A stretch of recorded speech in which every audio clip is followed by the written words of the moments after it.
It's time for another awe-inspiring episode of Monday Movie Pickup. Nothing really, no theme. No theme really for this week's episode. I haven't been really focusing on one thing or another, but I did get a couple more movies that are Best Picture winners, so I think if I'm going in the right order at the moment, You Can't Take It With You, Frank Capra, if I can make sure the lighting works there. This is the Jimmy Stewart film that I actually haven't seen yet, but it won Best Picture, and I'm excited to finally give it a watch. They released a couple of these movies on Blu-ray through Columbia, and they, before on DVD, released an entire set that had a bunch of Frank Capra stuff, but for some reason they never made a Blu-ray release that had just all of his stuff in one set that came from Columbia. Sorry, I'm dropping things. But I really don't know why they decided not to do that, because now you just got to buy everything separately, which, fine enough, but it'd be way cooler if they just did a Frank Capra box set. I mean, there's still time.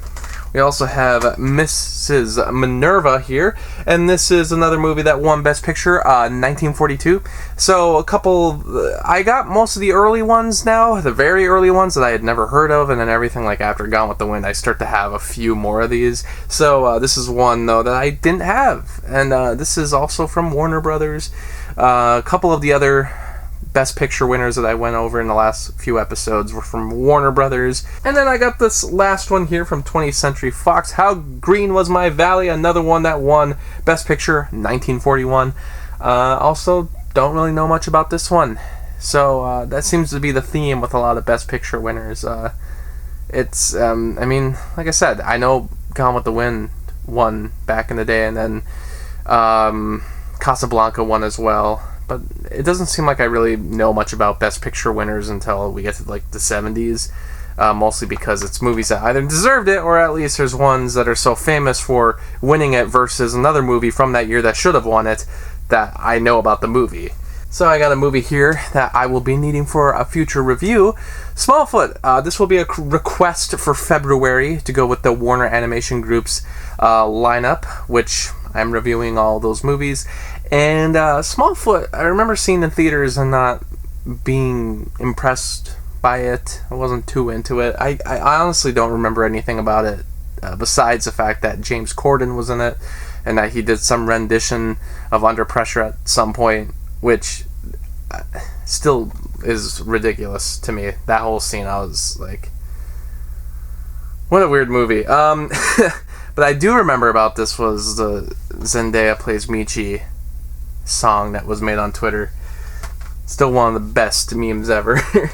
Harvey. So I've been wanting to watch this movie for a long time. A movie where he is imagining this giant rabbit. Yeah, I don't know. It's Jimmy Stewart. You can't really go wrong. I know that they reference this, not even really the movie. I think they actually referenced the original play in Who Framed Roger Rabbit, because when that movie was taking place, this movie wouldn't have been made yet. So I think they're referencing the play, if the play was made by that time in Roger Rabbit's world. I don't know. But I just know that they reference Harvey in that movie. And I looked up what Harvey even was, because that was a reference I didn't understand, and then look it up and you find out, oh, it was actually a movie with Jimmy Stewart. And it's weird that, this one I feel like nobody really talks about it or knows about it. But it was released on Blu-ray for the first time for the 100 years anniversary releases that they did with Universal back in 2012. So a couple movies that weren't as well known but were still considered classics finally hit Blu-ray, and Harvey was one of them. So very excited to give that a watch. Very much looking forward to that. The Man Who Knew Too Little. So I already watched The Man Who Knew Too Much, the original and the remake that Alfred Hitchcock did. I recently watched those, and I thought, okay, it might be fun to go to this comedy, which is slightly based on it as well. And this was a movie that my parents used to have on DVD, but I never checked out, and I never remember anything else about the movie even existing until recently when I watched the Hitchcock films. So I was like, okay, is this kind of like a parody of it, or is it just the title itself, or is there only a few things carried over from the other movies? I don't know.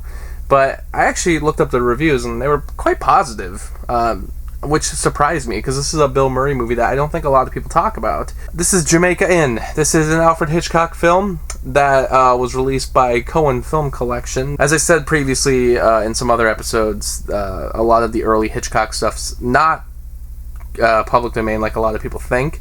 Jamaican Inn is one that you can find on a lot of those Mill Creek box sets with a bunch of public domain movies, but it's not public domain.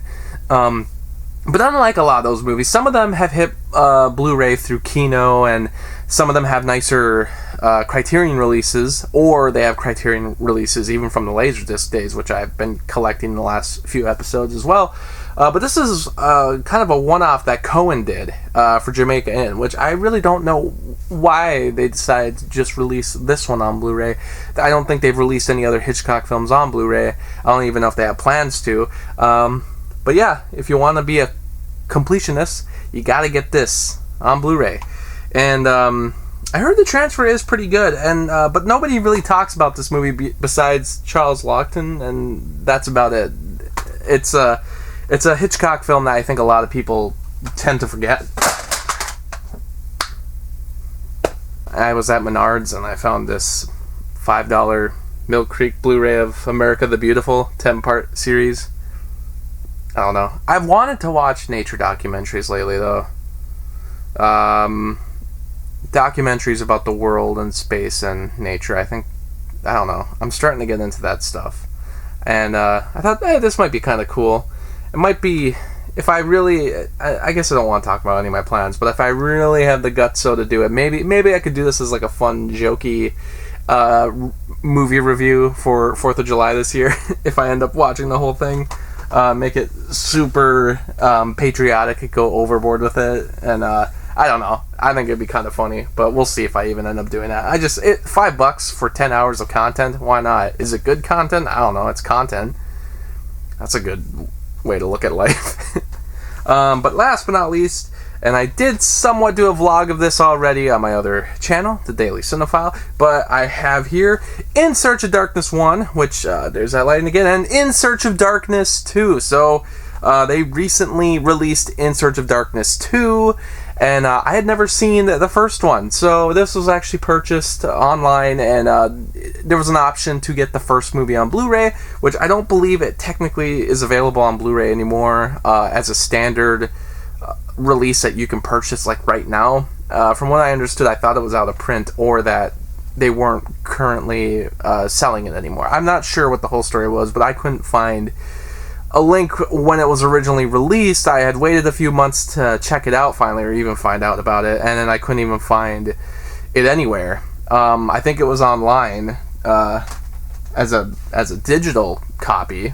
You could watch it through a streaming service, but you couldn't get a physical copy. And then I just sort of forgot about it. And but then they announced that they were doing the second movie, and they were doing exclusive editions with certain YouTube channels, and that included Cinemassacre. So, really cool. I, of course, love Cinemassacre. I think you've seen that in my videos before. Big fan of it. And I thought, yeah, this is actually really awesome. It comes with exclusive artwork. There's an exclusive documentary on the film as well that's completely Cinemassacre-centric. And 4 hours of a documentary for the second In Search of Darkness. And the first one is also about like 4 hours, so you get tons of hours of people just talking movies, and that's what I love. This set was really cool. If you bought this and the first movie, it also came with like a bunch of posters and such, so just a really awesome thing. And it's cool to kind of see some people that you know from YouTube, but also directors and other fanatics who are just talking about the movies, and some of these are a little more obscure than the others. So it's going to take me a couple days to watch all of these, because, you know, it's just hours of a movie. So I'll probably have to divide it up and watch it over a couple days, like a mini-series documentary in a way. But eventually I'll get through it all, and then I'll be able to talk about it a little bit more. But really, really awesome. Was really happy to get that. And that's pretty much everything this week. So will there be an episode in the future? Oh, you bet. It never ends. Thanks for watching. Thanks for watching the video, and special shout out to Anthony, Anna, Kirsten, Lucas, Ryan, and Robert for the support on Patreon. By joining my Patreon, you can get exclusive videos and blogs, and for only $7, you can request your own movie review. I hope you stick around, cinephile, and have a happy, productive day.